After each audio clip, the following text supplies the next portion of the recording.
ഈ ടോപ്പിക് എന്താ? Creation of big banks അല്ലെങ്കിൽ ബാങ്ക് മെർജർ.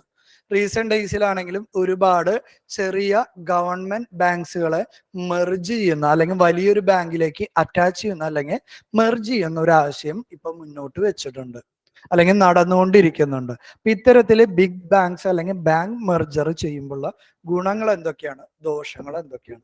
മേജർ റീസൺ ഞാൻ പറയാം കേട്ടോ. നമ്മുടെ നാട്ടിൽ കുറെ സ്മോൾ ബാങ്ക്സ് ആണ് ഉള്ളതെന്ന് വിചാരിക്കുക. X, Y, Z, A, B, C അങ്ങനെ കുറെ ചെറിയ ബാങ്കുകളാണ് ഉള്ളതെന്ന് വിചാരിക്കുക. അതിന്റെ ഒരു പ്രാക്ടിക്കൽ ഇഷ്യൂ ആണ് ഞാൻ പറയാൻ പോകുന്നത്. ഇവരുടെ മുന്നിലേക്ക് നിലവിൽ ഏറ്റവും കൂടുതൽ കടമെടുക്കുന്ന ആള് അല്ലെ, ഒരു അദാനി ഗ്രൂപ്പ് ഇവരുടെ അടുത്തേക്ക് വരാണ്. ഞങ്ങൾ എന്ത് ചെയ്യാൻ പോവാണ്? ശ്രീലങ്കയിൽ ഒരു പോർട്ട് ഞങ്ങൾ ഡെവലപ്പ് ചെയ്യാൻ പോകുന്നുണ്ട്. അപ്പൊ നമുക്ക് കുറച്ച് ഫണ്ടൊക്കെ വേണം.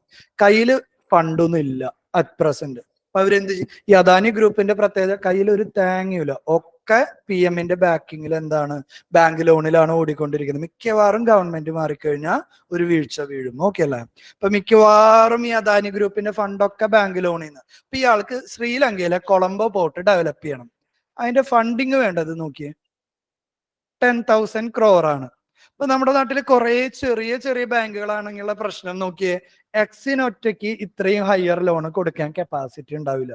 ചെറിയ ലോൺ ആണെങ്കിൽ അവരുടെ കയ്യിലുള്ള ലോണിന്റെ പോർട്ട്ഫോളിയോ അല്ലെങ്കിൽ ഇൻവെസ്റ്റ്മെന്റ് വളരെ കുറവല്ലാവാ. നോക്കിയേ, വൈക്ക് ഒറ്റയ്ക്കും പൈസ കൊടുക്കാൻ വേണ്ടി കപ്പാസിറ്റി ഉണ്ടാവില്ല, സെഡിനും കപ്പാസിറ്റി ഉണ്ടാവില്ല. അപ്പൊ യൂഷ്വലി അവരെന്ത് ചെയ്യായിരിക്കും നോക്കിയേ,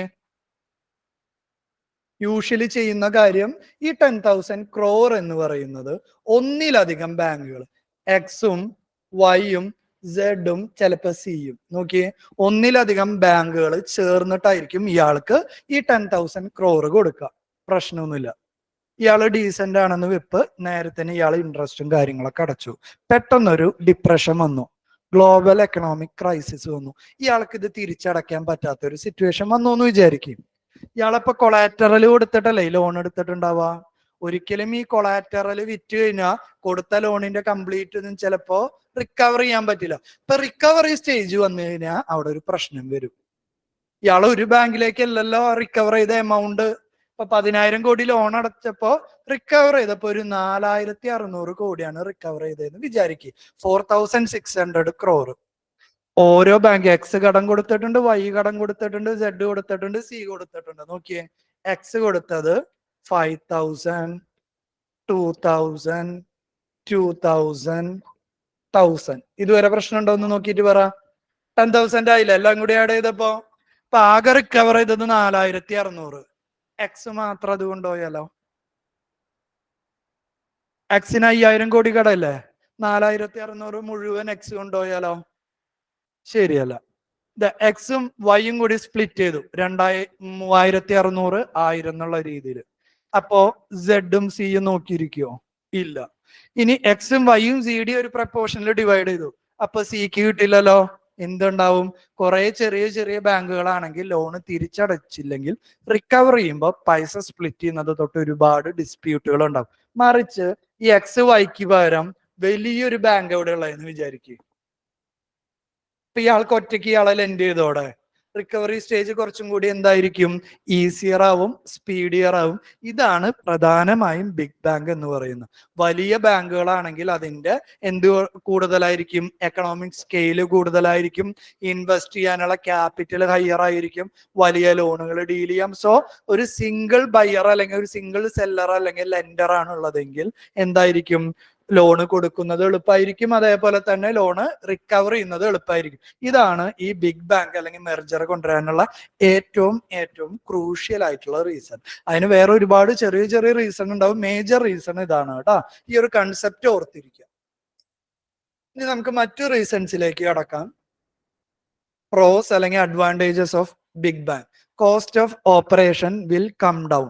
വലിയൊരു മദർ ബാങ്ക് അല്ലെങ്കിൽ വലിയൊരു ബാങ്കാണ് ഉള്ളതെങ്കിൽ അവർക്ക് പുതിയ ഇൻവെസ്റ്റ്മെന്റ് ചെയ്യാൻ എളുപ്പമായിരിക്കും. ഇൻവെസ്റ്റ്മെന്റ് ചെയ്യാൻ എളുപ്പമാണെങ്കിൽ അവർക്ക് പുതിയ ടെക്നോളജി കൊണ്ടുവരാൻ എളുപ്പമായിരിക്കും, കമ്പ്യൂട്ടറൈസേഷൻ ചെയ്യാൻ എളുപ്പമായിരിക്കും. അതെങ്ങനെ നിങ്ങൾക്ക് കമ്പയർ ചെയ്യാൻ വേണ്ടി പറ്റും? ഒരു ചെറിയ നിങ്ങളുടെ നാട്ടിലുള്ള ഒരു സഹകരണ ബാങ്ക് അല്ലെങ്കിൽ കോഓപ്പറേറ്റീവ് ബാങ്കും ഒരു പ്രൈവറ്റ് ബാങ്കിലും രണ്ടിടത്തേക്ക് കമ്പ്യൂട്ടറൈസേഷൻ ശ്രദ്ധിച്ചതിനെ കാണാം. ഇപ്പോഴും കുറെ കോഓപ്പറേറ്റീവ് ബാങ്കുകൾ ഇപ്പോഴും പുസ്തകത്തിലെ എഴുത്ത് കുത്ത് പരിപാടികളാണ് ഇപ്പോഴും. നിങ്ങൾ ഡെപ്പോസിറ്റ് എന്തെങ്കിലും ചെയ്ത് കഴിഞ്ഞാൽ ഒരു കടലാസ് അവർ പ്രിന്റ് ചെയ്ത് തരും. പിന്നീട് അത് വിഡ്രോ ചെയ്യണമെങ്കിൽ അവിടെ ചെല്ലണം, അവരുടെ ലെഡ്ജറിൽ അത് കണ്ടുപിടിക്കണം, എന്നിട്ട് അതിൽ റിട്ടേൺ കൊടുക്കണം. നല്ല പ്രോസസ്സാണ്. മറിച്ച് പ്രൈവറ്റ് ബാങ്കിലാണെങ്കിലോ, ഇപ്പൊ ഫെഡറൽ ബാങ്കിന് അപ്ലിക്കേഷൻ ഉണ്ട്, SBIക്ക് അപ്ലിക്കേഷൻ ഉണ്ട്, HDFC എല്ലാവർക്കും അപ്ലിക്കേഷൻ ഉണ്ട്. FD ഇടാനും നമുക്ക് അപ്ലിക്കേഷനിലൂടെ ചെയ്യാൻ പറ്റും, FD വിഡ്രോ ചെയ്യാൻ അപ്ലിക്കേഷനിലൂടെ പറ്റും. കോസ്റ്റ് ഓഫ് ഓപ്പറേഷൻ എളുപ്പമായില്ലേ? എളുപ്പമല്ലേ പരിപാടി? അപ്പൊ ഇത്തരത്തിൽ വലിയ ബാങ്കുകളാണെങ്കിൽ we can reduce the cost of operation, reach will increase. വലിയ ബാങ്കുകളാണെങ്കിൽ കൂടുതൽ ബ്രാഞ്ചസ് എക്സ്പാൻഡ് ചെയ്യാനുള്ള ഓപ്ഷൻ എളുപ്പമായിരിക്കും. They can invest more, resources can be pooled. വലിയ വലിയ റിസോഴ്സസ് അവർക്ക് എന്ത് ചെയ്യാം? ഒരുപാട് ആളുകളിലേക്ക് ലോൺ എത്തിക്കാൻ വേണ്ടി പറ്റും. Can lend for sectors like infrastructure. അദാനിയുടെ എക്സാമ്പിൾ ഞാൻ സ്പെസിഫിക്കലി പറയാനുള്ള കാരണം, പോർട്ട് ഡെവലപ്പ് ചെയ്യാന്ന് പറയുമ്പോൾ അതൊരു ഇൻഫ്രാസ്ട്രക്ചർ ആണ്. ഇൻഫ്രാസ്ട്രക്ചറിന്റെ ഏറ്റവും പ്രധാന പ്രശ്നം എന്താ? ഒരു ഇൻഫ്രാസ്ട്രക്ചർ പണിത് കഴിഞ്ഞ് അതിൽ നിന്നൊരു റിട്ടേൺ കിട്ടി തുടങ്ങണമെങ്കിൽ it will take lots of time, അല്ലെ? ഈ വിഴിഞ്ഞം പോർട്ട് ഒരു എക്സാമ്പിൾ ആയിട്ട് എടുക്ക്. വെരി റീസെന്റ് അല്ലെങ്കിൽ ഒരു 1 month മുന്നാണ് അവിടെ ആദ്യത്തെ ഒരു കണ്ടെയ്നർ വന്നത്. ഈ വിഴിഞ്ഞം പോർട്ട് ഡെവലപ്പ് ചെയ്യാൻ തുടങ്ങിയിട്ട് വർഷം കുറച്ചായില്ലേ? ചില്ലറ വർഷം ഒന്നല്ലല്ലോ. ഇപ്പൊ എത്ര വർഷം മുന്നേ ലോൺ എടുത്തിട്ടുണ്ട്? മനസ്സിലാവുന്നുണ്ടോ? ഈ ലോൺ എടുത്തിട്ടുണ്ടെങ്കിൽ ഇയാള് ലോൺ എടുത്ത പിറ്റത്തെ മാസം തൊട്ട് അതിന് എന്ത് അടച്ചു തുടങ്ങണം? ടെക്നിക്കലി ഇൻട്രസ്റ്റ് അടച്ചു തുടങ്ങണം. ഇപ്പൊ ഇൻഫ്രാസ്ട്രക്ചറിന്റെ ഏറ്റവും പ്രധാന പ്രശ്നം ഇതാണ്. ലോൺ എടുത്തതിന് ഒരു ലോങ് ഡ്യൂറേഷൻ കഴിഞ്ഞിട്ടാണ് അയാൾക്ക് ഇൻകം വന്നു തുടങ്ങുള്ളൂ. ഇപ്പൊ പല ബാങ്കുകളും, പല ചെറിയ ബാങ്കുകളും ഇൻഫ്രാസ്ട്രക്ചറിന് ലെൻഡ് ചെയ്യാൻ മടിക്കും. ആ ഒരു പ്രശ്നം പരിഹരിക്കാനാണ് ബിഗ് ബാങ്ക് അല്ലെങ്കിൽ ലാർജർ ബാങ്ക് എന്നൊരു കൺസെപ്റ്റ് കൊണ്ടുവരുന്നത്. ലാർജർ ബാങ്ക് ആണെങ്കിൽ വലിയ വലിയ ഇൻഫ്രാ പ്രൊജക്ടുകളെ ഫൈനാൻസ് ചെയ്യാൻ പറ്റും. ഒബ്വിയസ്ലി വിഴിഞ്ഞം പോർട്ട് കേരളത്തിന് വലിയൊരു അസറ്റാണ്. പല പോർട്ടുകളെയും, പല ഇന്റർനാഷണൽ പോർട്ടിനെയും, എസ്പെഷ്യലി ശ്രീലങ്കയുടെ കൊളംബോ പോർട്ടിനെയൊക്കെ ബൈപ്പാസ് ചെയ്യും. എക്കണോമിക് ഡെവലപ്മെന്റ് ഉണ്ടാവും. ഇൻഫ്രാസ്ട്രക്ചർ ഉണ്ടായാലാണ് ആ നാട്ടിലെ എക്കണോമിക് ഡെവലപ്മെന്റ് ഉണ്ടാവുള്ളൂ. So big bank will support infrastructure development, compete with foreign banks. Foreign ബാങ്ക്സിന്റെ പ്രൊവൈഡ് ചെയ്യുന്ന സർവീസസിനോടെയോ ലാർജ് സ്കെയിലിനോടോ അതേപോലെ ക്യാപിറ്റലിനോടോ നമുക്ക് കോമ്പീറ്റ് ചെയ്യണമെങ്കിൽ ഇന്ത്യൻ ബാങ്ക്സിനും സഫീഷ്യന്റ് ക്യാപിറ്റൽ ബേസ് ഉണ്ടാവണം. That will be supported by big bank. ഇനി കോൺസിലേക്ക് കടന്നതിന് ഏറ്റവും പ്രധാനപ്പെട്ട പ്രശ്നം എന്തായിരിക്കും? ബാങ്ക് മെർജ് ചെയ്യുന്ന സമയത്ത് ബാങ്ക് എംപ്ലോയീസ് പ്രധാനമായിട്ട് പ്രൊട്ടസ്റ്റ് നടത്തിയത് എന്തിനാ? They are under the fear of losing of their jobs, അല്ലെ? പുതിയ ബാങ്ക്സുകൾ മെർജ് ചെയ്ത് ഉണ്ടായി കഴിഞ്ഞാൽ എന്താണ്ടാവും? അവരൊന്നും കൂടി അത് ഓട്ടോമേഷനും കമ്പ്യൂട്ടറൈസേഷനും കൊണ്ടുവന്നു കഴിഞ്ഞാൽ കുറെ എംപ്ലോയീസിന്റെ പണി തെറിക്കും. കറക്റ്റ് അല്ലേ? അപ്പോ അവിടെ എന്തിനുള്ള സാധ്യത ഉണ്ട്? Loss of job for the already existing employees. അതാണ് ആദ്യത്തെ പ്രധാന പ്രശ്നം. ഇനി അടുത്തത്, ഈ X, Y, Z, A, B, C 6 ചെറിയ ബാങ്കും ഈ 6ഉം ചേർന്ന് ഒരു വലിയൊരു ബാങ്ക് ഉണ്ട് എന്ന് വിചാരിക്കും. X എന്ന് പറയുന്ന ഒരു ബാങ്ക് ഫെയിലായ, തകർന്ന, അതിന്റെ എക്കണോമിക് ഇമ്പാക്ട് എന്ന് പറയുന്നത് മിനിസ്ക്യൂൾ അല്ലെങ്കിൽ ചെറിയൊരു ഇമ്പാക്ട് ആവും. മറിച്ച് Xഉം Yഉം Zഉം Aയും Bയും Cയും ചേർന്ന വലിയൊരു ബാങ്ക് ഉണ്ട് എന്ന് വിചാരിക്കും. ആ ബാങ്ക് തകർന്നാലോ വളരെ വളരെ ഹ്യൂജ് ഇമ്പാക്റ്റ് ആയിരിക്കും എക്കണോമിയിൽ ഉണ്ടാവുക. അപ്പൊ എപ്പോഴും നമ്മൾ വലിയ ബാങ്ക് ഉണ്ടാക്കുന്ന സമയത്ത് തന്നെ അതിന് ഫെയിലിയർ ആയിക്കഴിഞ്ഞാൽ എക്കണോമിയിൽ എത്രത്തോളം ഇമ്പാക്ട് ക്രിയേറ്റ് ചെയ്യുന്നത് നമുക്കൊരു ഐഡിയ വേണം. Employees are worried about the job loss, the benefit packages, work culture, extra ഒന്നും വലിയ കഥയുള്ള കാര്യമൊന്നുമല്ലാടാ. പല ബാങ്കിനും പല വർക്ക് കൾച്ചറും കാര്യങ്ങളായിരിക്കും. ഒന്ന് വായിച്ചു നോക്കും. What are the advantage and disadvantage of big banks? വീണ്ടും പറയുന്നു, this is not preliminary topic, it's specifically for mains കേട്ടോ. സാർ, ഇതൊരു മെയിൻസ് ക്വസ്റ്റ്യൻ വന്നാല് സാധാരണ ഇങ്ങനെ പ്രോസും കോൺസും പറഞ്ഞിട്ട് ഈ വേ ഫോർവേഡ് സൊല്യൂഷൻ ഒരു ആംഗിൾ ഉണ്ടല്ലോ, അത് നമ്മളിപ്പോ ഇടുവാണെങ്കിൽ ഇപ്പം സ്മോൾ ബാങ്ക്സിന് ഇങ്ങനെ നേരത്തെ സാറ് പറഞ്ഞ എക്സാമ്പിൾ വെച്ചിട്ട് ആ ഒരു 4600 crore ആണ് തിരിച്ചു കിട്ടുന്നെങ്കിൽ എത്രയോ ശതമാനങ്ങൾ വെച്ചിട്ട് വേണമെങ്കിൽ XYZ ABC ബാങ്കുകൾക്കൊക്കെ കൊടുക്കാമായിരുന്നല്ലോ. അങ്ങനെ നമുക്ക് വേ ഫോർവേഡ് എഴുതാൻ പറ്റുമോ? അത് നമ്മൾ അങ്ങനെയൊന്നല്ല മെയിൻസിന് ഉത്തരം എഴുതുക. അതാണ് ആദ്യത്തെ പോയിന്റ്.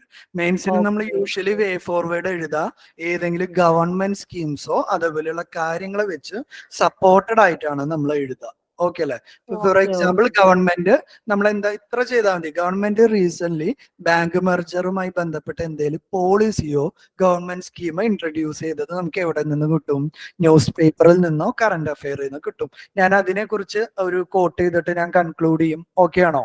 അപ്പൊ അതിന്റെ ഗുണം എന്ന് പറയുന്നത് നമ്മുടെ ഇൻഡിവിജ്വൽ ഒപ്പീനിയൻ അല്ല കൺക്ലൂഷനിൽ കൊടുക്കുന്നത്. ആരുടെ പോളിസിയാണ് കൺക്ലൂഷനിൽ കൊടുക്കുന്നത്? ഗവൺമെന്റ് പോളിസിയാണ്. ഗവൺമെന്റ് പോളിസി എഴുതി കൺക്ലൂഷൻ കൊടുത്തു കഴിഞ്ഞാൽ അതിനെ നമുക്ക് പ്രത്യേകിച്ച് ഇപ്പൊ ചോദ്യം ചെയ്യാൻ ഒരു ഓപ്ഷൻ ഇല്ലല്ലോ. യൂഷ്വലി നമ്മൾ എപ്പോഴും വേ ഫോർവേഡ് ഒരു മെയിൻസിന് കൊടുക്കുക ഏതെങ്കിലും കമ്മിറ്റി റെക്കമെൻഡേഷനോ ഗവൺമെന്റ് റിപ്പോർട്ടോ ഗവൺമെന്റ് സ്കീമോ അങ്ങനെ എന്തെങ്കിലും കാര്യങ്ങളാണ്. ഇപ്പൊ പോളിറ്റി അല്ലെങ്കിൽ ഗവേണൻസിനെ കുറിച്ചൊക്കെ ചോദിച്ചു കഴിഞ്ഞാൽ എപ്പോഴും നമ്മൾ കൺക്ലൂഷനിൽ സെക്കൻഡ് ARC റെക്കമെൻഡേഷൻ എന്ന് പറഞ്ഞൊരു കാര്യം കൊടുക്കും. Second administrative reforms commission. അത്തരത്തിലാണ് നമ്മൾ കൺക്ലൂഷൻ കൊടുക്കുക. അല്ലാതെ ഇപ്പൊ ഞാൻ പറയുന്നതൊക്കെ എന്താണ്? ഒരു ഐഡിയൽ എക്സാമ്പിളാ. ഐഡിയൽ എക്സാമ്പിൾ അല്ല നമ്മൾ അവിടെ കൊടുക്കേണ്ടത്. പ്രാക്ടിക്കലായിട്ട് നമ്മുടെ ചുറ്റും കാണുന്ന എന്തെങ്കിലും കാര്യങ്ങൾ കൊടുക്കണം. മനസ്സിലായോ? ഞാൻ പറയുന്നത് ജസ്റ്റ് എന്താ ടോപ്പിക്സിന് ക്ലാരിറ്റി കിട്ടാനുള്ള ഒരു എക്സാമ്പിൾ മാത്രമാണ് കേട്ടോ. ഓക്കെ സാർ, അത് ക്ലിയർ ആണ്. നമ്മൾ കുറച്ചും കൂടി മെയിൻസിന്റെ ഇപ്പൊ പ്രിലിമിനറിയുടെ മെജോറിറ്റി കഴിയുമ്പോൾ മെയിൻസിന്റെ എടുക്കും കുറച്ചും കൂടി സ്പെസിഫിക് ആയിട്ട്. ആ സമയത്ത് ഓരോ ടോപ്പിക് എടുക്കുമ്പോൾ അതിന്റെ ഒരു മെയിൻസ് ചോദ്യം ഞാൻ ക്ലാസ്സിൽ എഴുതിപ്പിക്കും. എന്നിട്ട് എങ്ങനെയാണ് ഒരു മോഡൽ ആൻസർ എഴുതേണ്ടതെന്ന് ജസ്റ്റ് അപ്പൊ പറയും. നമ്മൾ സാധാരണ എഴുതുന്ന പരിപാടികളൊന്നും അല്ല. മെയിൻസിന്റെ എഴുത്തൊക്കെ കുറച്ചൊക്കെ സ്റ്റാർട്ട് ചെയ്തിട്ടില്ലേ നിങ്ങൾക്ക്? അപ്പൊ നിങ്ങൾക്ക് അത് ചെയ്യുമ്പോൾ അറിയാം നമ്മൾ യൂണിവേഴ്സിറ്റി പരീക്ഷ എഴുതുന്ന ഒരു രീതിയേ അല്ല മെയിൻസിന് എഴുതാം. ഒരു 1-2 ലൈനുള്ള ഒരു സിമ്പിൾ ഇൻട്രൊഡക്ഷൻ, 1-2 ലൈനുള്ള കൺക്ലൂഷൻ. ബോഡിയിലാണെങ്കിൽ നേരിട്ട് ക്വസ്റ്റിനെ നമ്മൾ പല പാർട്ടായിട്ട് ഡിവൈഡ് ചെയ്യും. ഡിവൈഡ് ചെയ്ത് അത് ഓരോരോ സബ് ഹെഡിങ് ആയിട്ട് കൊടുക്കും. എന്നിട്ട് ഉത്തരം എഴുതുമ്പോൾ കഥ എഴുതുന്ന ഒരു പരിപാടി ഇല്ല. ബുള്ളറ്റ് പോയിന്റ്സ് വിത്ത് എക്സാമ്പിൾ ആയിട്ട് എഴുതും. ഇമ്പോർട്ടന്റ് പോയിന്റ്സുകൾ അണ്ടർലൈൻ ചെയ്യും. അങ്ങനെയൊക്കെയുള്ള ഒരു പരിപാടികളാണ്. അപ്പൊ ഈ മെയിൻസിന്റെ ഉത്തരങ്ങളെ കുറിച്ച് ഐഡിയ കിട്ടാൻ നിങ്ങൾ എപ്പോഴും ചെയ്യുക ഈ ഒരു സ്റ്റേജ് തൊട്ട് ജസ്റ്റ് ഗൂഗിൾ ചെയ്യുക UPSC ടോപ്പേഴ്സ് ആൻസർ ഷീറ്റ് എന്ന്. ഈ വർഷത്തെ ടോപ്പേഴ്സ് എഴുതിയിട്ടുള്ള ഈ ജനറൽ സ്റ്റഡീസിന്റെ ഒക്കെ ആൻസർ പേപ്പർ ഡൗൺലോഡ് ചെയ്യാൻ കിട്ടും. പല ഇൻസ്റ്റിറ്റ്യൂട്ട് വിഷൻ, ഇൻസൈറ്റ്, ഇങ്ങനെ പല ഇൻസ്റ്റിറ്റ്യൂട്ടുകളുടെ ഡൗൺലോഡ് ചെയ്യാൻ കിട്ടും. ഡൗൺലോഡ് ചെയ്യുക, അത് വായിച്ചു നോക്കുക. വായിച്ചു നോക്കുമ്പോൾ എങ്ങനെ മനസ്സിലാവും നമ്മൾ ഈ പഠിച്ച കണ്ടന്റുകൾ അവരെങ്ങനെയാണ് എക്സ്പ്രസ് ചെയ്യുന്നതെന്നുള്ള ഒരു ഐഡിയ നമുക്ക് കിട്ടും. ഓക്കെ അല്ലേ? അപ്പൊ ഇതാണെങ്കിൽ ഈ സെയിം ചോദ്യം ബിഗ് ബാങ്ക് മെർജറിനെ കുറിച്ചുള്ള ഒരു ചോദ്യമാണെങ്കിൽ നമ്മൾ ആ ഐഡിയ എങ്ങനെയായിരിക്കും ഇൻട്രൊഡ്യൂസ് ചെയ്യുക? ഗവൺമെന്റ് റീസെന്റ് ഏതെങ്കിലും ബാങ്ക് മെർജിങ്ങിനെ കുറിച്ച് നടത്തി മേ ബി SBT SBI ഒരു എക്സാമ്പിൾ ആയിട്ട് എടുത്തിട്ട് ഒരു ഇൻട്രൊഡക്ഷൻ എഴുതും. അതിനുശേഷം the merits of big bank merger അല്ലെങ്കിൽ ക്രിയേഷൻ ഓഫ് ബിഗ് ബാങ്ക്, അതിന്റെ മെറിറ്റ്സ് ഞാനൊന്ന് എഴുതി, ഡിമെറിറ്റ്സ് എഴുതി, കൺക്ലൂഷനിൽ ഗവൺമെന്റിന്റെ എന്തെങ്കിലും ഒരു പോളിസി എഴുതി കോട്ട് ചെയ്ത് അവസാനിപ്പിക്കും. ഇത്ര എഴുതാനേ നമുക്ക് സ്ഥലമുള്ളൂ. 150 വേർഡ്സ് അല്ലെങ്കിൽ 10 മാർക്ക് എന്ന് പറയുമ്പോൾ 2 പുറം അല്ലെങ്കിൽ ഒരു സിംഗിൾ പേജ് ആണ്.